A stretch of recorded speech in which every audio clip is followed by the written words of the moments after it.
izin. Kemana Nana izinnya? Bawa surat? Bawa surat Nana? Ya. Baik Nana, sebelum Ibu mengawali memberikan materi pelajaran hari ini, silakan kalian berdiri. Kita menyanyikan lagu nasional ya, untuk menambah semangat kalian. Ya. Silakan lagu nasional Garuda Pancasila ya. 1, 2. Garuda Pancasila,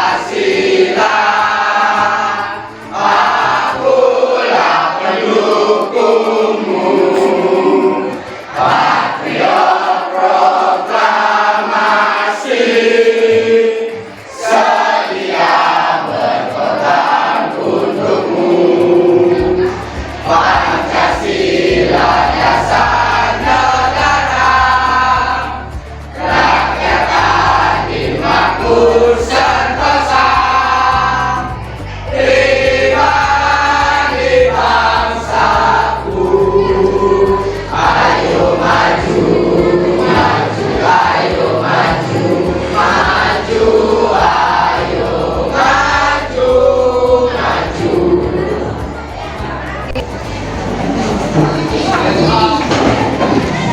Baik anak-anak, pada hari ini Ibu akan menyampaikan materi tentang dinamika nilai-nilai Pancasila sesuai dengan perkembangan zaman.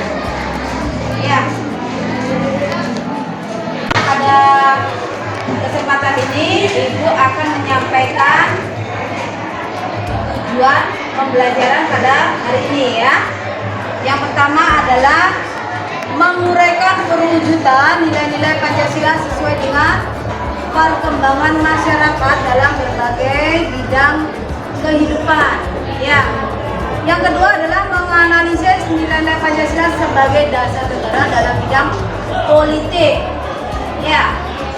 Terus yang ketiga adalah menganalisis nilai-nilai Pancasila sebagai dasar negara dalam bidang hukum dan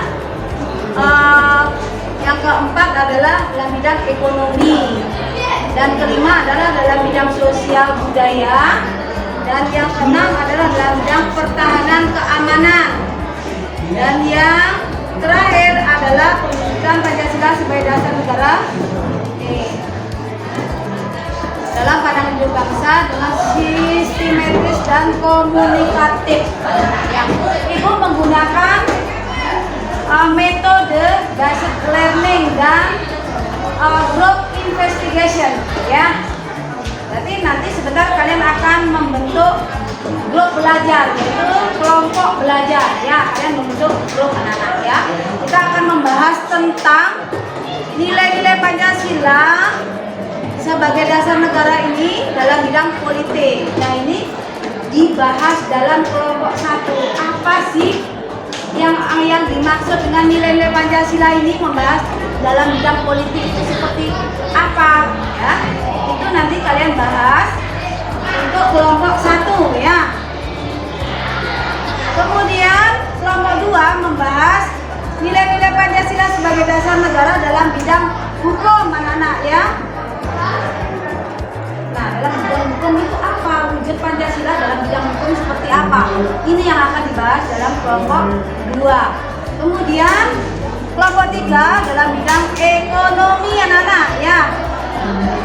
Ini membahas perwujudan Pancasila dalam bidang ekonomi seperti apa? Ya. Kalau dalam bidang ekonomi itu kan masalah pangan anak-anak ya. Pangan, pakaian, tempat tinggal. Nah, seperti apa itu nanti dibahas dalam kelompok kalian. Nah, kemudian dalam pertahanan dan keamanan ini kelompok 4 anak-anak ya. Kita membentuk kelompok 4 saja. Ya. Baik anak-anak, sebelum Ibu membentuk kelompok, kalian sudah semangat belum belajar? Sudah. Ayo kalau gitu kita berdiri dulu, tepuk semangat yuk. Ya. Tepuk semangat.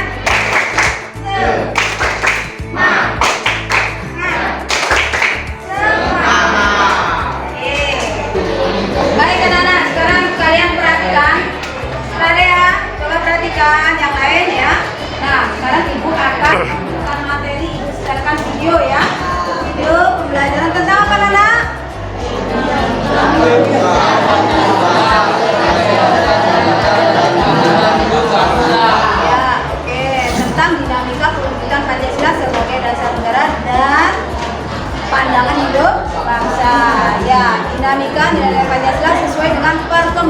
zaman. Seperti apa Bu? Sekarang kalian lihat videonya ya.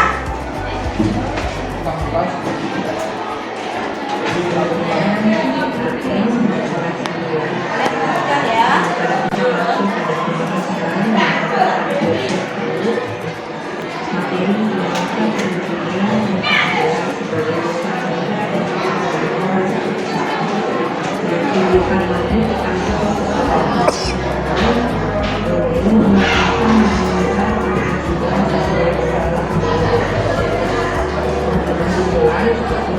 Sudah bisa didengar anak-anak?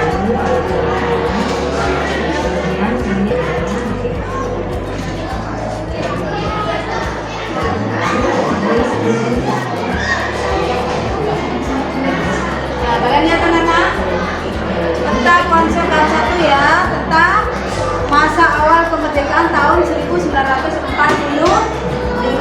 Ini awal kemerdekaan ya anak-anak ya.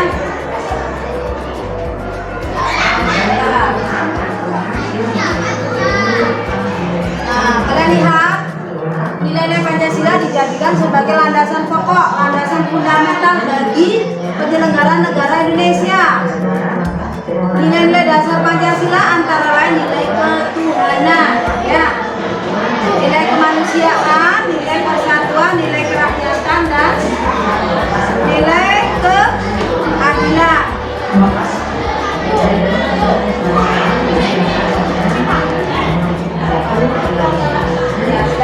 Keadilan, ya, betul ya. Oke. Lihat yang nilai dasar Pancasila dapat menyesuaikan diri dengan perkembangan zaman.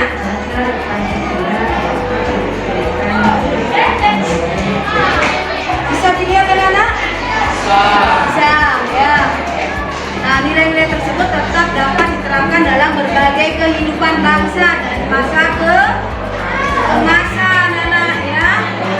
Hal tersebut dikarenakan Pancasila merupakan ideologi yang bersifat terbuka, ya. Menyesuaikan diri dengan perkembangan zaman.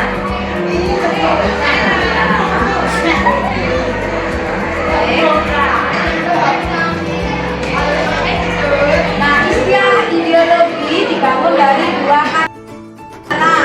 Lihat, istilah ideologi dibangun dari dua kata, yaitu idea yang berarti gagasan, konsep pengertian dasar dan cita-cita, serta kata logos yang berarti ilmu, ya. Jadi secara harfiah ideologi berarti ilmu tentang pengertian-pengertian dasar, anak-anak ya.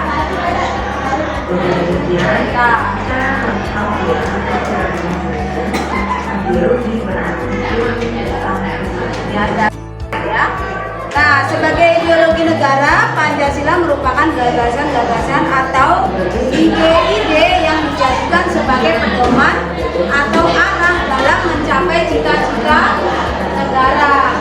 Jadi ideologi itu sebagai apa, Nana? Ya, dasar. Sebagai apa?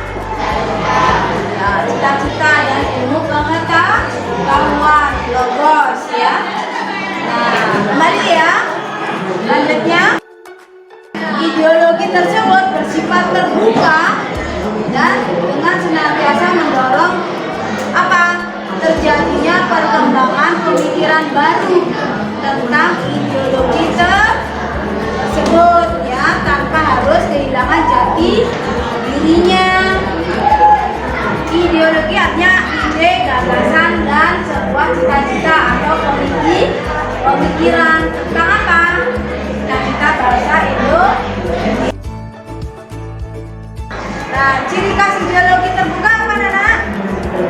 Nilai-nilai dan cita-citanya tidak dipaksakan dan keluar ya, melainkan digali dan diambil dari kekayaan rohani, moral, budaya masyarakat itu sendiri. Budayanya bagaimana? Budaya santun, budaya sopan, betul tidak? Budaya kita ya, digali dari masyarakat Indonesia ya, yang budayanya sopan santun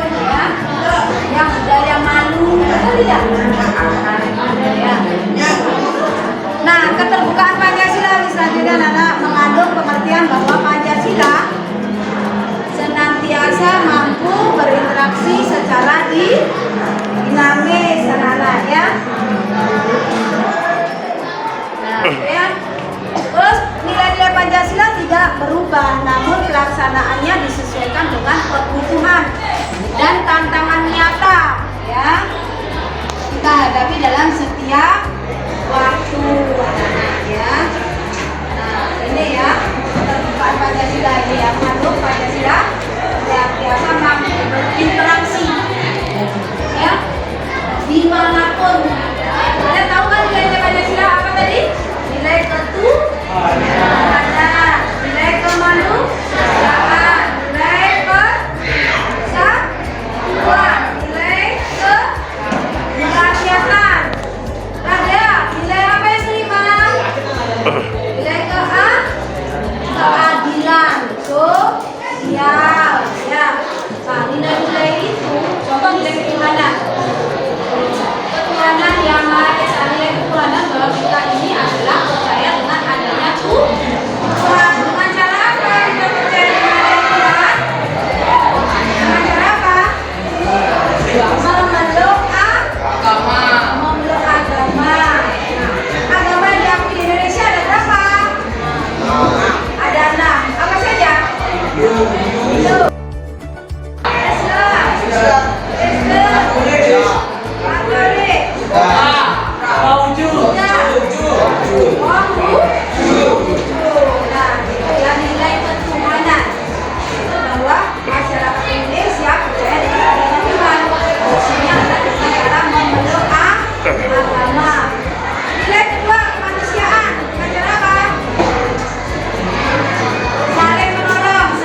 Keempat dalam bidang sosial dan budaya. Baik anak-anak, silakan sekarang untuk kelompok masing-masing, kemudian dikerjakan dalam bentuk kelompok. Setelah itu kita presentasi. Untuk kasih waktu 30 menit. Ya, silakan sekarang berdiri. Ya, siap kelompoknya. 3,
Berikan contoh yang Pancasila dalam bidang politik. 1. Pelaksanaan pemilu yang jujur dan adil. 2. Menegakkan hukum yang tegas dan tidak diskriminatif. 3. Penguatan toleransi dan kerukunan antar umat beragama. Bagaimana jawabannya, sudah betul? Betul, baik. Baik anak-anak, ada lagi pertanyaan? Tidak? Baik, kalau tidak ada, silakan disimpulkan dulu. Ada yang bisa menyimpulkan? Ya. Kesimpulannya adalah perwujudan Pancasila dalam bidang politik. Contohnya seperti pemilu yang dilaksanakan dengan adil dan jujur, penegakan hukum yang tegas dan tidak diskriminatif, dan penguatan toleransi dan kerukunan antar umat beragama. Perwujudan Pancasila dalam bidang hukum juga ada pembentukan lembaga-lembaga yang independen dan profesional, seperti penegakan hukum, peradilan hukum, pembinaan